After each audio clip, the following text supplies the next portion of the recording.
توحید فی الدعا کیا ہے؟ صرف اللہ کو پکارا جائے، اور شرک فی الدعا، جس کو بھی پکاریں گے آپ مدد کے لیے اس کو آپ نے معبود بلایا۔ کیسے بات؟ یہ مسئلہ سمجھ لیجیے، لا تدعو مع اللہ احدا، اللہ کے ساتھ کسی کو مت مانگو۔ حضور نے فرمایا کہ جوتی کا تسمہ بھی مانگنا ہو تو اللہ سے مانگ، اللہ نے تو دروازہ کھولا ہوا ہے، جو چاہو مانگو، کسی اور سے مت مانگو۔ دیکھیے ایک علمی مسئلے اور ہوتے ہیں، یہ جو روحانیات کا معاملہ ہے، عالم ارواح میں کیا صورت ہے، ارواح صرف کہیں اللہ کے پاس کسی کولڈ سٹوریج میں ہے یا اس کا اس دنیا سے بھی کوئی تعلق ہے، علمی مسائل ہیں۔ فرض کیجئے اس وقت کوئی ارواح یہاں موجود ہو، فرض میں اس کا انکار نہیں کروں گا، ہو سکتا ہے کہ ہو سکتا ہے کوئی روحانیت والا شخص بتا بھی دے کہ ہاں فلاں کی روح موجود ہے، ہوگی بھائی، اسے نظر آتی ہوگی، ٹھیک ہے۔ یہ بھی ہو سکتا ہے کہ کوئی شیطان جن ہو اور وہ دھوکہ دے رہا ہو کہ میں فلاں کی روح ہوں، ہو سکتا ہے کہ نہیں، لیکن یہ بھی ہو سکتا ہے وہ بھی ہو سکتا ہے، مجھے اس سے بحث نہیں۔ مجھے جس سے بحث ہے وہ یہ ہے کہ مجھے پکارنے کی اجازت نہیں ہے، ہوا کرے کسی کی روح موجود ہوا کرے، مجھے میرے رب کی اجازت نہیں ہے کہ میں اسے پکاروں، مدد مانگوں گا اللہ سے، دعا کروں گا اللہ سے، استغاثہ کروں گا اللہ سے، تکلیف کے لیے دعائی دوں گا اللہ کا۔ اب اللہ جس سے چاہے کروا دے، کسی روح کو بھیج دے، کسی فرشتے کو بھیج دے، مجھے کیا ہے، مجھے آم کھانے ہیں، پیڑ نہیں گننے، فلاں روح نے آگے کام کر دیا، کرے بھائی، میرا کام بننا چاہیے، اور فرشتہ آ گیا اس نے کام بنا دیا، تو کرے، مجھے کیا غرض ہے اس سے، میرا کام بننا چاہیے۔ میرا مسئلہ یہ ہے کہ مجھے پکارنا ہے صرف اللہ کو، اس کی بھی قدرت ہے کسی کو نہ بھیجے، نہ کسی روح کو بھیجے، نہ ملائکہ کو بھیجے، بغیر کسی کے جو چاہے کرے، اللہ کا مرضی ہے، وہ چاہے کسی روح کو بھیج دے، کسی فرشتے کو بھیج دے، مجھے اس سے غرض ہی کوئی نہیں، مجھے تو اپنی تکلیف کا دور ہونا مطلوب ہے، اس کے لیے میں پکاروں گا، سمجھ رہے؟ دیکھیے میں ساجہ کریم کر رہا ہوں مسئلہ، عبد القادر جیلانی کی روح یہاں ہے یا نہیں، حضور کی روح انور یہاں ہے یا نہیں، یہ تو علمی مسئلہ ہو گیا نا، یہ فرشتے یہاں ہے کہ نہیں، کوئی اختلاف ہے؟ میں پکار سکتا ہوں اسے کہ بھائی ذرا میرا کام کر دینا، یہ کروں گا تو صرف موجود ہے، کرامن کاتبین ہے کہ نہیں، موجود ہونا نہ ہونا یہ مسئلہ علمی، جو اصل میں شرک سے متعلق مسئلہ ہے وہ یہ ہے کہ پکارنے کی اجازت نہیں۔ دیکھیے حضور کی ایک حدیث ہے، اور یہ ایک ہمارے لیے خوشخبری ہے، آج 8واں دن ہے آپ اپنی نیند کی قربانی دے رہے ہیں، آ رہے ہیں، سن رہے ہیں، یہ حدیث بھی سن لیجئے، بشارت والی حدیث ہے، مجتمع قوم فی بیت من بیوت اللہ، نہیں جمع ہوتے کچھ لوگ اللہ کے گھروں میں سے کسی گھر میں، اس کا مصداق اول تو مسجد ہوگی، لیکن تقریباً تمام محدثین نے مانا ہے کہ صرف مسجد تک محدود نہیں ہے، سب گھر اللہ کے، یہ جگہ کس کی ہے؟ تو عام ہے یہ چیز، لیکن مسجد کا ہوگا تو وہ مصداق اول ہو جائے گا۔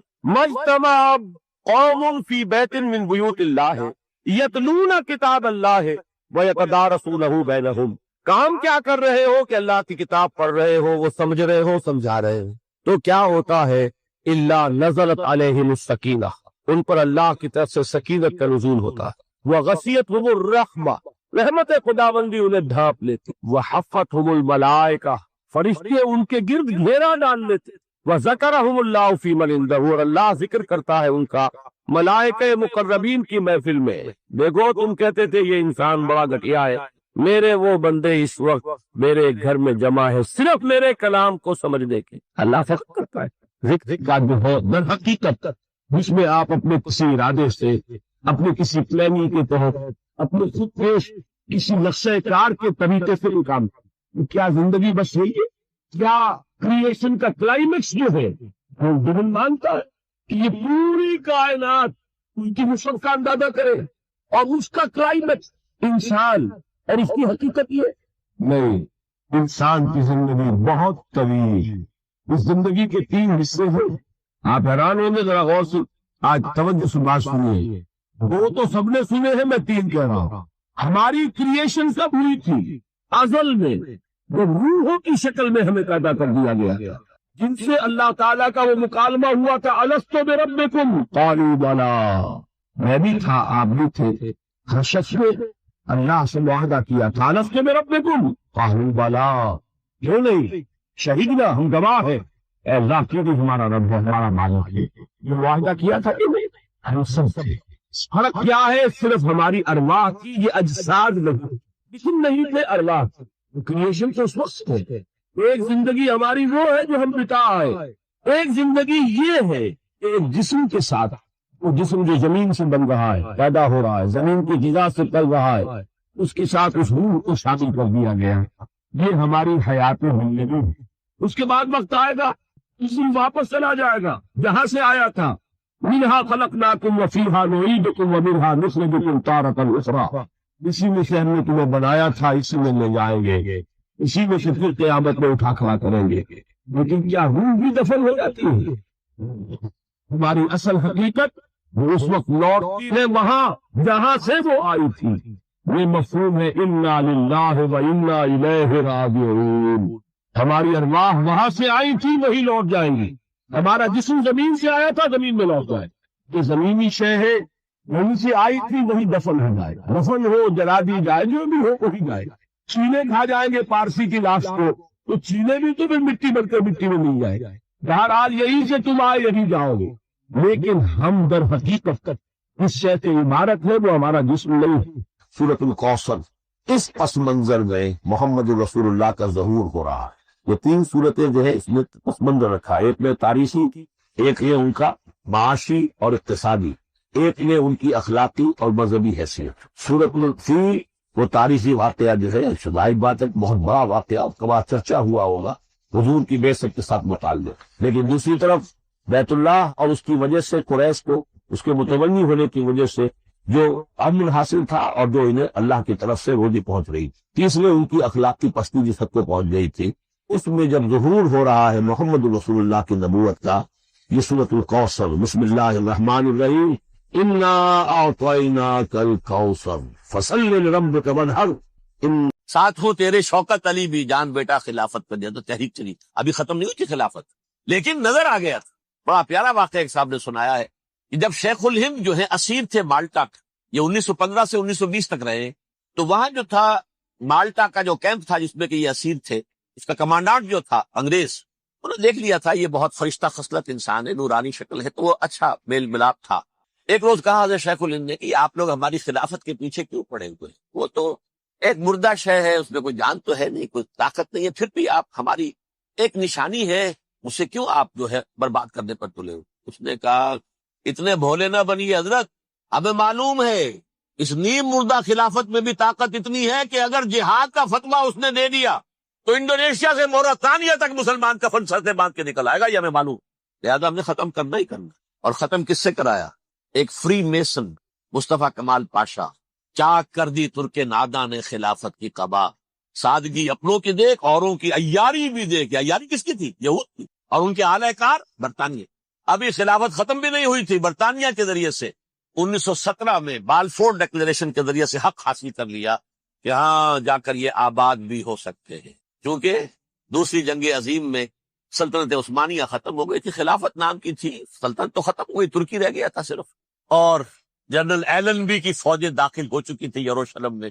یروشلم پر قبضہ برطانیہ کا ہو چکا تھا، اور قبضہ دلوانے والے برطانیہ کو ہمارے ہندوستان کے مسلمان فوجی بھی تھے. اربوں نے بغاوت کی ترکوں کے خلاف، اور انگریزوں کی فوج میں ہمارے ہندوستان کے مسلمان سپاہی بھی.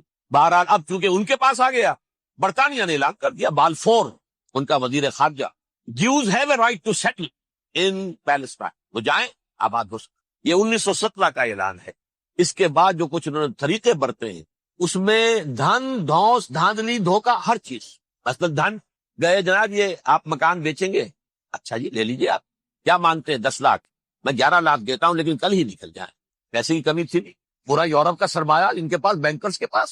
زائنسٹ موومنٹ اصل میں بینکرز کی موومنٹ تھی. 1897 میں جمع ہو کر انہوں نے جو پروٹوکول بنائے تھے وہ کون تھے؟ سب کے سب بینکرز تھے. دولت کی کمی نہیں تھی. تم 10 کی بجائے 11 لو، نکل جاؤ. یہ کھیت بیچتے ہو کتنے کا؟ بھائی 12 کا، ہم 13 دیتے ہیں بھائی، جلدی سے نکل. یہ بھی کیا، دھن کے ذریعے سے ڈسپلیس کیا، جہاں زور چلا نکال دیا. اور اس کے بعد پھر جب سن 48 میں اسرائیلی ریاست قائم ہو گئی، اب اسرائیلی جو ہے عدالتوں میں استغاثے دائر کرنے شروع. یہ فلاں مکان میرے پرانے پگڑ دادا سگڑ دادا کا تھا 2000 سال پہلے، اس کے اوپر یہ قبضہ کر کے بیٹھے ہوئے، یہ میرے پاس دستاویزات ہیں. اچھا ٹھیک ہے آپ نکل جائیں، یہ مکان ان کا ہے. اس طریقے سے انہوں نے بے دخل کیا فلسطینی، اور خود وہاں پر قدم جما کر مضبوطی سے. یہ ہے کہ جو مغربی اقوام نے کیا ہے. اس میں سیکنڈ جو ہے رول پلے کیا ہے امریکہ نے. ویسٹ جو ہے اس کا نمبر 2 امریکہ تھا، اب نمبر 1 امریکہ ہے. اب برطانیہ کی کوئی حیثیت اب نہیں ہے، لیکن سب سے بڑا وکیل جو ہے وہ وہی ہے اب بھی. لیکن ظاہر بات ہے کہ west white Anglo Saxon Protestants کا ایمان اس وقت جو ہے وہ برطانیہ یو ایس میں 1948 میں یہ قائم ہوا، اور یہاں پہ نوٹ کیجئے پاکستان 47 میں قائم ہوا، اور تقریباً 9 مہینے کے درمیان میں اگست 47 اور مئی یا جون 48۔ اس کا کیا مطلب ہے یہ میں بعد میں بتاؤں گا۔ پہلی جنگ ہوئی 48 میں، عربوں نے بغاوت کی اور عرب جیت رہے تھے، اچانک پتہ نہیں کیوں عربوں نے جنگ بند کر دی۔ یہ بالکل یوں سمجھیے کہ پیرلل واقعات تھے۔ کشمیر میں ہم جیت رہے تھے، بھارت نہرو پہنچ گیا یونائٹڈ نیشنز کے اندر، جنگ بند ہو گئی، ختم ہوا۔ اس کچھ اپنوں کی غلطی بھی تھی، کچھ قبائلیوں نے وہاں جا کر سری نگر ایئرپورٹ تک پہنچ گئے تھے، بجائے اس پر قبضہ مکمل کرنے کے لوٹ مار میں لگ گئے، اپنوں کی غلطی بھی تھی، لیکن اس کے باوجود پڑھنا بھاری تھا۔ اور اگر سری نگر ایئرپورٹ پر قبضہ ہو گیا ہوتا تو سوال ہی پیدا نہیں ہوتا کہ بھارت بھی اپنی فوجیں اتار سکتا، زمینی راستہ تھا ہی نہیں۔ وہی وہاں ہوا ہے، بڑے ہی عجیب طریقے پر عرب جیت رہے تھے، اسرائیل جو ہے شکست کھا رہے تھے، عربوں نے صلح کر دی۔ کچھ مہینوں کے بعد عربوں نے دوبارہ جنگ کی۔ اتنے عرصے میں یہ اسرائیلی، یہ سب جو ہے جتنے دہشت گرد ہیں اسرائیل، یہ اس دور کے لوگ، وہ چاہے مینیچم بیگن تھا یا کوئی اور، یہ سب کے سب اس دور کے ٹیررسٹ۔ اب انہوں نے ڈٹ کر جو مقابلہ کیا، عربوں کو شکست دی، دیکھنی بڑی سخت۔ سن 48 میں عربوں کو شکست ہو گئی۔ سن 67 میں روس کے سکھانے پڑھانے پر جمال عبد الناصر نے حملہ کیا، بلاکیڈ کر دیا ایلات کا، بندرگاہ کا۔ 6 دن کی جنگ کے اندر اسرائیلیوں نے روس سے پورا صحرا سینا لے لیا، اسرائیل کو شام سے گولان ہائٹس لے لیے، اردن سے یہ پورا مغربی کنارہ جو یہ اردن کا حصہ ہے، اور مشرقی یروشلم اردن کے پاس تھا، اس پر بھی قبضہ کر دی۔ 1967 کی جنگ کا نتیجہ کیا نکلا؟ یروشلم پورا کا پورا یہودیوں کے قبضے میں چلا گیا، جو 1948 میں آدھا کر دیا گیا تھا۔ ویسٹرن یروشلم یہ یہودیوں کے پاس، ایسٹرن یروشلم مسلمانوں کے پاس، اور مشرقی یروشلم ہی میں مسجد اقصی ہے اور قبۃ الصخرہ، وہ مسلمانوں کی تحویل میں تھے۔ اردن کا قبضہ مسلمانوں کی تحویل، لیکن اب 67 میں پورا یروشلم ان کے قبضے میں آ گیا۔ پھر بہرحال مصر نے ایک کوشش کی بدلہ لینے کی سن 73 کی جنگ میں، اور اس میں کوئی شک نہیں بڑی شجاعت کا مظاہرہ کیا۔ رمضان وار آف 1973، بارلیم لائن کراس کر لی، جسے وہ سمجھتے تھے کہ کوئی طاقت دنیا کی ہمارے اس دفاعی جو ہے لائن اس کو کراس کر نہیں سکتے، لیکن پھر جب امریکہ اپنی پوری طاقت لے کر میدان میں آ گیا ہے تو ظاہر بات ہے کہ مصر کی حیثیت امریکہ کے مقابلے میں کچھ نہیں۔ یہ ہے میں نے جو مختصر سی تاریخ آپ کے سامنے رکھی ہے۔ اب جو اصل مسئلہ ہے سمجھیے، سین کیا ہے، منظر کیا ہے۔ یہ پہلو وہ ہیں بہت سے کہ جو شاید بہت سے حضرات کی نگاہوں میں نہ ہو، باقی تو یہ تاریخ کے واقعات ہیں، اکثر لوگوں کے علم میں ہو گئے۔ یہودیوں میں بھی ایک بڑی شدید اندرونی کشاکش ہے، جیسے مسلمانوں میں کچھ مسلمان وہ ہیں جو نماز روزے کی پابندی کرتے ہیں، دین سے انہیں تعلق ہے، کچھ وہ ہیں جو نہ نماز نہ روزہ نہ کچھ، نام تو ان کے ہیں، محمد حسین ہے، غلام علی ہے تو صحیح، سیکولر ذہن ہے، مادی پرستی ہے، کچھ نہیں ہے کہ نہیں، ایسا ہی ان کے ہاں بھی۔ اصل یہودی جو ہے، عملی یہودی، اس کی شکل آپ نے اگر کبھی دیکھی ہو، اس کے سر کے اوپر اونچا ہیٹ ہوتا ہے کالا، ان کی زلفیں لمبی لمبی ہوتی ہیں، خاص طور پر یہ جو ہے گنپٹی کے بال، یہ قلمے جو ہے یہ تو لا کے چھلے بنا کر بڑا خوبصورت سا جو ہے وہ ہار بناتے ہیں، لمبا کالا کوٹ پہنا ہو، لمبی داڑھی ہوتی ہے۔ یہی وجہ ہے کہ مسلمانوں میں بھی مصر میں جس کی لمبی داڑھی ہوتی تھی، اب کچھ حالات شاید بدل گئے، سمجھتے تھے یہ یہودی ہے، لیکن لمبی داڑھی یہودی رکھتا تھا، مسلمان نہیں۔ مسلمان تو عرب صرف ٹوکن داڑھی رکھتے ہیں یا شیو کرتے ہیں، یا سعودیوں کی طرح صرف کوئی نشان چھوڑتے ہیں، اللہ اللہ خیر سے۔ لمبی داڑھی شعار جو ہے یہودیوں کا۔ ایک انتہا پر تو یہ ہے، دوسری انتہا پر وہ ہیں جنہیں کسی شے سے غرض نہیں، شراب بھی پیتے ہیں، سب کچھ ہے، سور بھی کھاتے ہیں یہودی، بینکرز ہیں، بڑے بڑے سائنسدان ہیں، سب کچھ ہیں، وہ زیادہ تر جو ہیں سیکولر ذہن کے، کچھ بیچ بیچ میں بھی ہیں، جیسے یہ ایریل شیرون ہے، ویسے شیوڈ ہے، داڑھی تو نہیں ہے اس کے، لیکن سر پہ وہ ضرور وہ جو ہے اس کی ٹوپی سی آپ کو رکھی نظر آ جائے۔ یہ ہے درمیانی یہودی ہونے کا نشان، کہ ایک شعار انہوں نے اپنا جو ہے برقرار رکھا ہوا، وہ ایک ٹوپی چپکی ہوئی سی ہوتی ہے، وہ ٹوپی کیا ہوتی ہے پتہ نہیں، کیسے چکی رہتی مجھے نہیں معلوم۔ یہ جو کشمکش ہے اس میں، جو زیادہ رائٹسٹ اور لیفٹسٹ کہہ لیجیے، سیکولر اور مذہبی لوگوں کی کشمکش ہے، ان کے درمیان ایک کشاکش جو ہے اس کو سمجھ لیجیے کہ وہ کیا ہے۔ ایک چیز تو ان دونوں کے درمیان قدر مشترک ہے، پوری دنیا کی مالیات پر ہم تسلط کریں گے، قبضہ کریں گے، ڈومینیٹ کریں گے، لوگوں کو ہم بنا کر رکھ دیں گے حیوان، ملٹی نیشنل کمپنیاں ہوں گی، انہی کا راج ہوگا، انہی کی حکومتیں ہوں گی، انڈسٹری انہی کے ہاتھ میں ہوگی، لوگ یا مزدوروں کی حیثیت سے کام کریں گے، یا تھوڑے سے مینیجرز ان میں سے بھی ہم لے کر کچھ تنخواہیں ان کو بھی دے دیں گے، باقی سود کے ذریعے سے ملائی ہم کھینچتے رہیں گے، مکھن ہمارے پاس آتا رہے گا۔ ورلڈ ڈومینیشن، اکنامک ڈومینیشن، یہ تو دونوں کے نزدیک متفق ہے، سیکولر بھی چاہتے ہیں اور جو مذہبی یہودی وہ بھی چاہتے ہیں۔ اس کے بعد ایک اختلاف. مذہبی یہودی یہ کہتا ہے ہمیں گریٹر اسرائیل بنانا ہے، اور گریٹر اسرائیل وہ سارے علاقے ہیں جو ان کی تاریخ میں اسرائیل سلطنت کا حصہ رہے. حضرت یوسف کے زمانے میں یہودی جا کر آباد ہوئے مصر میں، جو ڈیلٹا کا علاقہ ہے، زرخیز ترین علاقہ جو ہے جوشن کا علاقہ، وہ کہتے ہیں وہ ہمارا ہے، کئی سو برس ہمارے ہیں. صحرائے سینا ہمارا ہے، اس میں کوہ طور ہے جس پہ حضرت موسیٰ کا ہم کلام ہوئے اللہ سے، تورات ملی، اس میں 40 برس تک ہم بھٹکتے پھرے ہیں. صحرائے تی ہے یہ یتیہون فی الارض 40 سنہ. پھر فلسطین تو خیر ہماری جدی پشتی جائیداد ہے، جاگیر ہے. پھر یہ عرب جو ہے یہ بھی مدینے تک ہمارا ہے، مدینے سمیت ہمارے قبیلے وہاں تھے جہاں سے نکالا مسلمانوں نے. پورا عراق ہمارا ہے، پورا شام ہمارا ہے، اور ترکی کا بھی ایک علاقہ ہے ابتدائی مشرقی جنوبی، وہ بھی ہمارا ہے. یہ ہے گریٹر اسرائیل کا، یہ ہم نے بنا. جبکہ جو سیکولر ذہن کے لوگ کہتے ہیں کیا کرو گے اس کو بنا کر، اس میں جو عرب ہیں وہ تم سے لڑتے رہیں گے، تم انہیں مارو گے وہ تمہیں ماریں گے، اگر تم 10 مارو گے تو ایک تو وہ بھی ماریں گے نا تمہارا. ٹھیک ہے، فائدہ کیا ہے؟ اس کی بجائے ہم یہ کرتے ہیں کہ عرب اور اسرائیل مل کر، کزنز ہیں نا آپس میں. آپ کو معلوم ہے بل کلنٹن نے یہ الفاظ کہے تھے جب اسحاق رابن سے معانقہ کرایا تھا شاہ حسین مرحوم کا، تو کیا کہا؟ You are cousins. Hazrat Ibrahim کے 2 بیٹوں سے نسل ہے نا، حضرت اسماعیل سے عرب ہے وہ دور ہے، اور حضرت اسحاق سے یہ بنی اسرائیل کزنز ہے. You are cousins. تو ہم کزنز مل کر ایک اکنامک یونٹ بناتے ہیں، جیسے ایشیا پیسیفک ایک یونٹ بن گیا ہے، آسیان ایک یونٹ بن گیا ہے، وغیرہ وغیرہ. پورا یورپ ایک یونٹ بن گیا ہے، ایک کرنسی بن گئی ہے. ہم اس پورے علاقے کو ایک اکنامک یونٹ بناتے ہیں. پیسہ اربوں کا ہوگا، ان کے پاس بہت دولت ہے. تیل ان کا ہوگا، بہت تیل ہے ان کے پاس. مزدور ان کے ہوں گے، بڑی تعداد ہے ان کی. مینجمنٹ ہماری ہوگی، ٹیکنیکل نو ہاؤ ہمارا ہوگا، سائنسدان ہم ہوں گے. ملائی ہم کھاتے رہیں گے، چھاچھ ان کو دیتے رہیں. تو ہمیں آم کھانے ہیں، پیڑ گننے کی کیا ضرورت ہے؟ خام خواہ ان کی دشمنی مول لیں، زیادہ دشمنی بڑھائیں.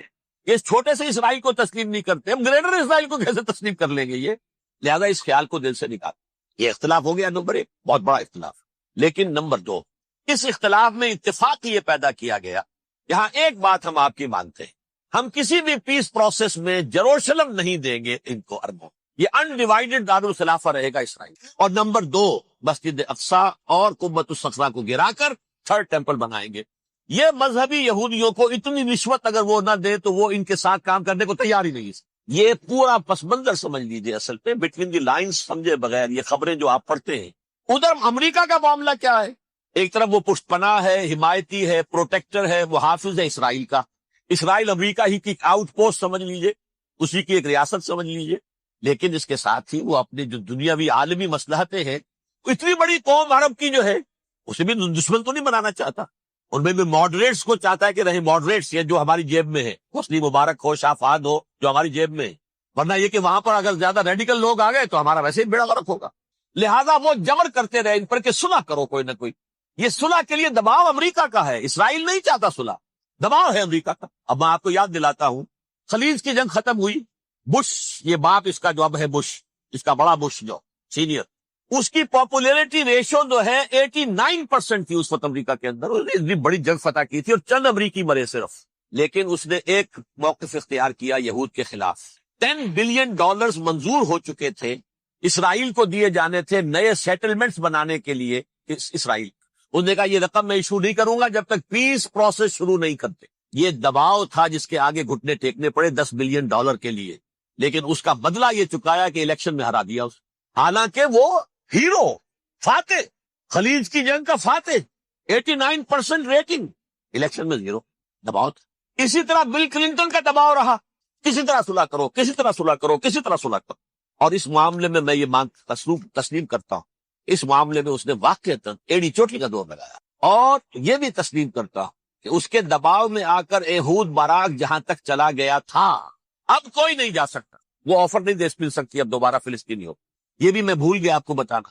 یہ جب پروسیس شروع ہوا ہے جس کا نام تھا لینڈ فار پیس، اصول کیا دیا تھا امریکہ نے کہ دیکھو اسرائیلیوں، یہودیوں، تم نے سن 67 میں جو زمینیں ان سے چھینی تھی، جو علاقے، یہ ان کو واپس کر دو اور ان سے صلح کر لو، یہ سب تمہیں ریکگنائز کر لیں گے، جنگ ختم ہو جائے. صحرائے سینا دے دو، مصر تم سے صلح کر لے گا. وہ ہو گیا، انور سادات نے صلح کر لی، ریکگنائز کر لیا، صحرائے سینا واپس آ گئے. عربوں نے اسے اپنی فولڈ سے نکال دیا، عرب لیگ سے نکال دی. شام بھی تیار رہا ہے لیکن پورا گولان ہائٹ مانگتا ہے. وہ ابھی جو پچھلے دنوں کلنٹن کے آخری دور میں گفتگو ہوئی تھی، اس نے کہا جتنا تم نے ہم سے علاقہ چھینا تھا سارا واپس کرو. تو ہم کر لیں گے ریکگنائز. اس میں سے کچھ ایسا اسٹریٹجک امپورٹنس کا علاقہ ہے وہ یہودی کسی طور پر دینے کو تیار نہیں، لہذا صلح نہیں ہو سکتی. شرق اردن سے جو علاقہ لیا تھا وہ ٹھیک ہے، وہ رکھو، اس کے اندر فلسطینی ریاست بنا دو. یہ علاقہ جو ہے فلسطینیوں کی میجورٹی ہے اس میں، تو اس کو فلسطینی ریاست بنا لو، ایک ریاست ودن ریاست ہو جائے گی، اسرائیل ریاست، فلسطینی ریاست. یہ ہیں 3 مین پوائنٹس. چوتھی بات پہ آ کر روک دیتے تھے کہ یہ پھر بعد میں سوچیں گے یروشلم کا مستقبل کیا ہوگا، یہ موسٹ سینسٹیو ایشو جو ہے یہ بعد میں سوچیں. اب جب یہ پیس ٹاک شروع ہوئے تو یاد ہے اسحاق ریبین تھا، اسے کس نے قتل کیا؟ یہودی نوجوان نے. یہ تم کیسے دے رہے ہو زمینیں، ہمیں تو اور لینی ہے، تم نے سینا واپس کر دیا، ہمیں تو جشن کا پورا علاقہ لینا، مصر کا سارا فرٹائل ایریا جو ہے وہ لینا، اس تم گولان ہائٹس دے رہے ہو، ہمیں پورا شام لینا ہے، لہٰذا تم کیسے کرنا؟ لینڈ فار پیس، پیس اور نو پیس، نو لینڈ، زمین ہم واپس نہیں، ہمیں تو اور لینی. کس نے قتل کیا؟ یہودی نے. فلسطینی نے تو قتل نہیں کیا. احود باراک کی بات میں آپ کو بتا رہا ہوں، یہ یہاں تک چلا گیا تھا کہ اسرائیلی ریاست بھی ہم فلسطینی ریاست بھی مان لیں، یروشلم بھی، مشرقی یروشلم دے دیں گے، تمہارا اقتدار ہوگا. البتہ یہ جو احاطہ ہے جس میں جنوب میں مسجد اقصیٰ ہے اور ذرا شمال کی طرف ہے قبۃ الصخرہ. قبۃ الصخرہ آپ جانتے ہیں، جب بھی ٹیلی ویژن پر یروشلم سے کوئی خبر آ رہی ہوتی ہے پیچھے وہ بڑا سا مینار، وہ گنبد نظر آتا ہے سنہرا. یہ وہ جگہ ہے چٹان، ٹیمپل ماؤنٹ. یہ پہاڑی تھی پہلے، جیسے کوہ صفا، کوہ مروہ اب کیا رہ گئی ہے، کبھی پہاڑیاں تھی. یہ کوہ صفا کے اوپر چڑھ کر حضور نے نعرہ لگایا تھا وا صبا. اب کیا ہے وہ کوہ صفا بیچارہ، وہ تو ایک چھوٹی سی علامت ہے، کوئی پہاڑیاں سے دکھائی دیتی ہے، اس کے اوپر بھی گنبد ہے. اسی طرح ٹیمپل ماؤنٹ ہے وہ جہاں پر کہ ہیکل سلیمانی تھا، اور وہ گرا دیا تھا رومیوں نے، مسلمانوں نے تو نہیں گرایا. لیکن پھر حضور کو معراج وہاں سے ہوا تو عبد الملک بن مروان نے وہاں پر یہ بہت بڑا گنبد بنا دیا. یہ قبۃ الصخرہ ہے، وہ مسجد اقصیٰ نہیں ہے، مسجد اقصیٰ اس کے علاوہ ہے، وہ جنوبی علاقے، ایک ریکٹینگولر احاطہ ہے بہت بڑا جس کے جنوبی علاقے کے اندر مسجد اقصیٰ ہے، اور یہ اس کے شمالی حصے. احود باراک نے یہاں تک آفر کر دی تھی کہ مسجد اقصیٰ تو اپنے پاس رکھ لو، لیکن یہ ٹیمپل جو ہے، یہ ٹیمپل ماؤنٹ، یہ قبۃ الصخرہ، اس لیے کہ یہ ہماری کمٹمنٹ ہے مذہبی یہودیوں کے ساتھ کہ ہم یہاں پر جو ہے ٹیمپل بنائیں گے، 3rd ٹیمپل، ہیکل سلیمانی کی 3ری مرتبہ تعمیر یہاں ہوگی. لیکن ظاہر بات ہے فلسطینی کیسے مان لیں، مسلمان کیسے مان لیں؟ یہ ہے وہ چیز کہ جس کی وجہ سے وہ سارا معاملہ ناکام ہوا. ویسے مجھے یقین ہے کہ اگر فلسطینی مان بھی لیتے تبھی یہودی جو ہیں جس طریقے سے اسحاق ریبین کو اس نے قتل کر دیا تھا، تو یہ اس کو بھی، احود باراک کو بھی قتل کر دیتے، اور وہ کسی صورت تسلیم نہ کرتے کہ یہ یروشلم جو ہے یہ انڈیوائیڈڈ سٹی نہ رہے، بلکہ ڈویژن ہو جائے اس کی، اور صرف مغربی حصہ ہمارے پاس رہ جائے اور مشرقی جو ہے عربوں کے پاس، کبھی تسلیم نہیں، مر جائیں گے. اب دیکھیے اس وقت شکل کیا ہے. میرا اندازہ یہ ہے کہ اب جو مذہبی یہودی ہیں ان کے صبر کا پیمانہ لبریز ہو گیا ہے، اور اب ایک مڈ وے آدمی اس وقت وہاں پر آ گیا ہے، ٹوپی والا. اگرچہ وہ پریکٹسنگ یہودی اس طرح کا نہیں ہے، داڑھی والا نہیں ہے، زلفوں والا نہیں ہے وہی کوٹ پینٹ والا، لیکن یہ کہ اوپر رکھتا ہے وہ ٹوپی. ایریل شرون اور انتہائی سفاک، جس نے کہ فلسطینیوں کے 2 کیمپ ایسے اڑائے تھے جیسے کہ چیونٹیوں کیا ہو لشکر اور ان کو پاؤں تلے رون دیا جائے، اس طریقے سے بہت بڑا قاتل، مرڈر، وہ وزیر اعظم. اور اب جو ہے ان کے صبر کا پیمانہ لبریز ہو گیا ہے. اب ان کا فیصلہ یہ ہے کہ انہیں 3 بڑے بڑے قدم اٹھانے. نمبر 1، فلسطینیوں کا خاتمہ، ایتھنک کلینزنگ. اگر یہ فلسطینی رہتے ہیں یہاں پر تو اگر 10 ہم ان کے ماریں گے تو 2-3 یہ ہمارے مار دیں گے. اسرائیلی کی جان تو بہت قیمتی ہے، یہ تو خیر 1000 بھی مر جائے تو کوئی بات نہیں، یہ تو کیڑے مکوڑے ہیں، جینٹائلز ہیں، گوئمز ہیں، یہودی وہ مر جائے، لہذا ان کا ٹنٹا مکاؤ، اب ان کو ختم کرو. وہ اشتہار شاید آپ کے دونوں سے گزرا ہوگا جس میں میں نے یہ الفاظ لکھے کہ بوسنیا کی ایتھنک کلینزنگ جو ہے ماند پڑ جائے گی، اور جو کچھ ایتھنک کلینزنگ ہوئی تھی 500 برس قبل ہسپانیہ میں، اس کا نقشہ آپ دیکھیں گے دنیا. اس وقت کیا ہوا تھا؟ عربوں کو، مسلمانوں کو یا جلا دو، قتل کر دو، یا جہازوں میں ان کو ڈمپ کر ہوئے اور لے جا کر شمالی افریقہ کے ساحل کے اوپر اتار دو ڈک. ایک بچہ بھی نہیں رہنے دیا تھا ہسپانیہ میں. 1492 میں سقوط غرناطہ ہوا ہے، اور اس کے بعد 10 سال کے اندر اندر ایک ایک بچہ مسلمانوں کا ختم